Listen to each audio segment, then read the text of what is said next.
Você já ouviu falar a respeito de um transtorno chamado TOD? TOD. Vou te explicar mais ou menos. Existe uma fase meio que de rebeldia de qualquer ser humano, né? Principalmente da criançada, lá perto dos 3 anos de idade. Parece que eles não fazem nada que a gente pede, né? Não aceitam as ordens que o pai e a mãe dão. Aí você começa a perceber que o seu filho nunca vai sair dessa fase. Mais ou menos assim, você pede algo, ele retruca, ele não obedece. Pois bem, esse comportamento, ele pode ser tratado, pode ser controlado, né? Essa birrinha aí que você acredita que seja.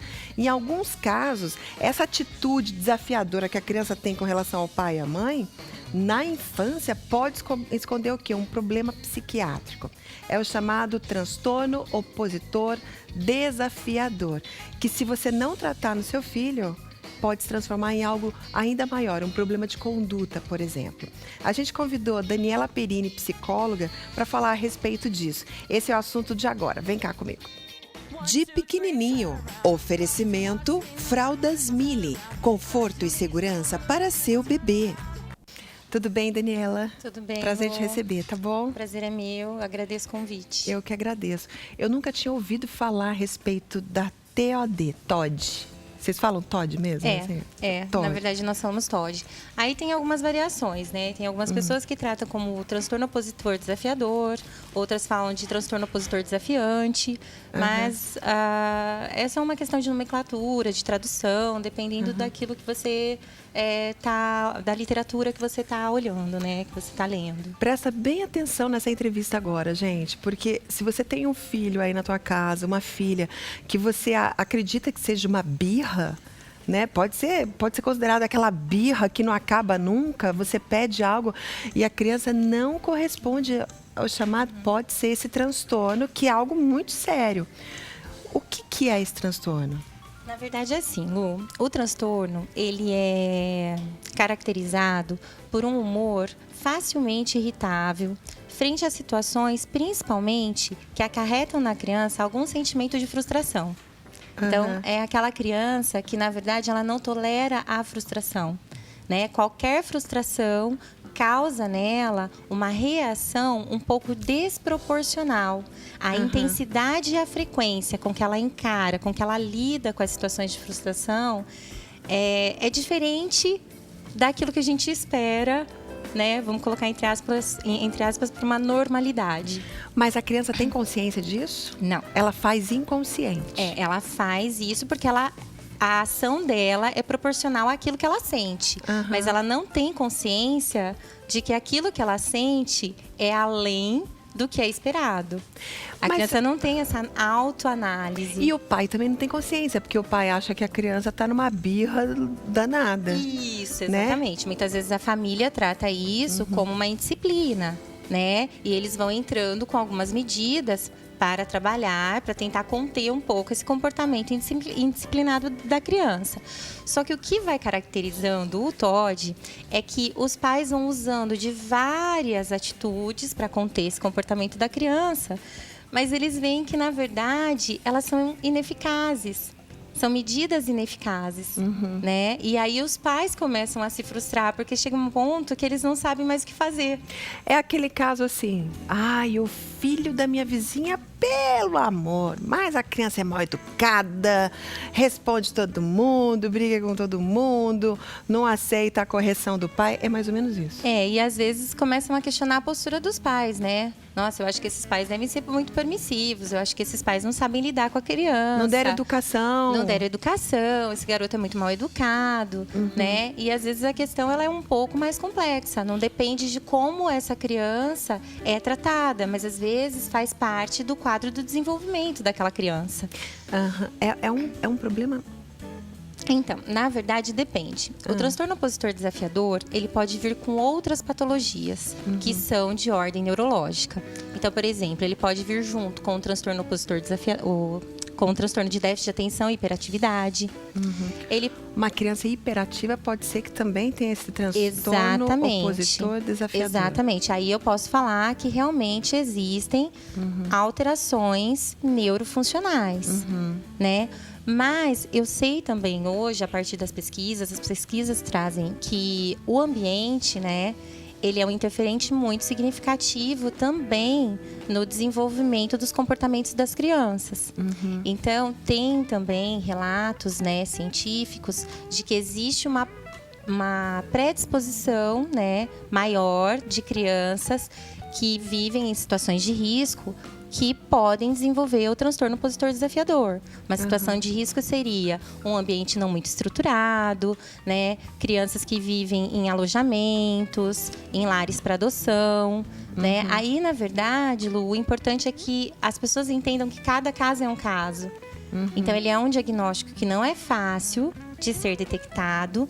Muitas vezes ele precisa ser trabalhado de forma multidisciplinar, então a criança precisa passar por avaliações com vários profissionais. Qual que é a idade, mais ou menos, que fica mais evidente esse transtorno na criança? Na verdade, ele é um transtorno que começa na primeira infância. A gente chama de primeira infância dos 0 aos 6 anos de idade, desenvolvimento da criança, né?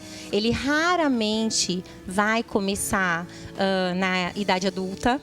Isso não existe na idade adulta. Não, a não ser que ele seja decorrente de uso de substâncias. Aí já é uma outra coisa. Entendi. Tá? Mas geralmente ele tem o início numa primeira infância, né? E o nível de intensidade e frequência dos comportamentos, eles vão se implementando ao longo do tempo. Eles não vão melhorando, eles vão piorando. Piora? Piora se Cada não houver vez intervenção. Porque na verdade a criança, ela vai crescer. Então uma agressividade que ela tem, às vezes num primeiro momento, verbal, que ela pode se conter diante, por exemplo, da força física do adulto, conforme ela vai crescendo, ela já não vai ter mais medo da força física do adulto, porque ela vai ter uma força física tão forte quanto, né? Então, na verdade, ele precisa ser tratado, né? É um transtorno que precisa ser trabalhado para que o transtorno não evolua para outras psicopatologias. Por exemplo? Como, por exemplo, o transtorno social, o transtorno de conduta. Né? O transtorno social é o que eles chamam também de psicopatia. Se os pais não tratarem os filhos, então, nessa fase, ele pode, no futuro, bater, agredir, matar. Eles têm uma maior se tornar um assassino, predisposição a desenvolver condutas antissociais. Né? Porque, na verdade, lidar com limites, lidar com a frustração, né, é um aprendizado muito importante para qualquer um de nós. Então, eu tenho que ter medo de algo. Eu tenho que entender que existem limites. Eu não posso extrapolar, ultrapassar os limites em determinadas situações. Só que, antes a gente estava batendo um papo aqui, e a gente até tocou no assunto. Por exemplo, tem coisas que são normais da criança. Vamos supor, a criança está assistindo TV. A Daniela até citou esse exemplo. Sim. De repente, teu filho está assistindo TV e você quer que ele tome um banho naquele momento. Filho, hora de tomar banho. A criança não vai querer tomar um banho naquele momento. Está assistindo o desenho que ela gosta, enfim. Como que o pai pode identificar, então, que aquela conduta, né, aquela ação da criança, aquela agressividade dela está fora do controle, fora do normal? Então, voltando a falar, tudo vai depender da frequência e da intensidade. Então, se em uma semana, todos os dias, com relação ao momento de tomar banho, com relação ao momento da tarefa, com relação ao momento de almoçar, com relação ao momento de dormir, a criança começar a se opor frequentemente, todos os dias, né, durante um período, sei lá, de 6 meses, geralmente, que é o que é exigido, né, nos nossos critérios diagnósticos, aí eu começo a suspeitar que algo não está bem com essa criança, que não é um problema apenas do desenvolvimento dentro de uma normalidade. E o pai faz o que nessa hora? Procura quem? Psicólogo?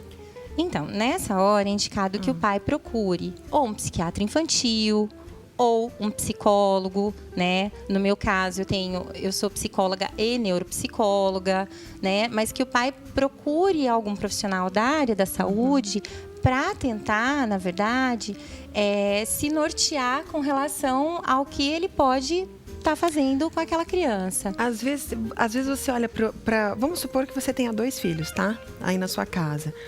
Um é carinhoso, te abraça, te beija, faz tudo que você pede. Tem lá, né, as birrinhas normais de criança. E o outro é do avesso. não faz nada que você pede, está sempre respondendo, bate nos amiguinhos e pega o brinquedo do amigo. Nesse caso, tem que levar em consideração e procurar um especialista. Isso é uma coisa importante. Geralmente, os ambientes sociais são ambientes mais propícios à criança começar a manifestar a oposição e o desafio.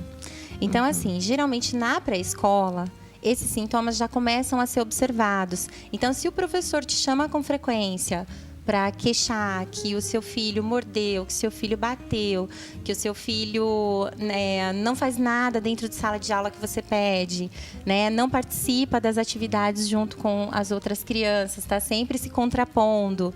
Então, já é um indicativo de que algo não está correndo como deveria, né? Então, assim, o ideal é que se busque, né, alguma ajuda, né? Um psicólogo, um psiquiatra. TOD, transtorno Opositor, desafiador ou transtorno opositor desafiante. Que onde a criança se opõe a você, desafia você a todo momento. Então, fica ligado, pai e mãe, viu? Isso é muito sério, para que seu filho possa crescer, sabe? Do jeitinho que você sempre sonhou, né? Sem grandes problemas, para que se torne realmente um cidadão íntegro. Aquilo é o sonho de todo pai, Exatamente. Né? Você é mãe, não é, Daniela? Sim, você sabe, sim. não é? O que a gente mais quer é ver o filho da gente bem. Feliz. Feliz, né? Obrigada, adorei, tá bom? Obrigada.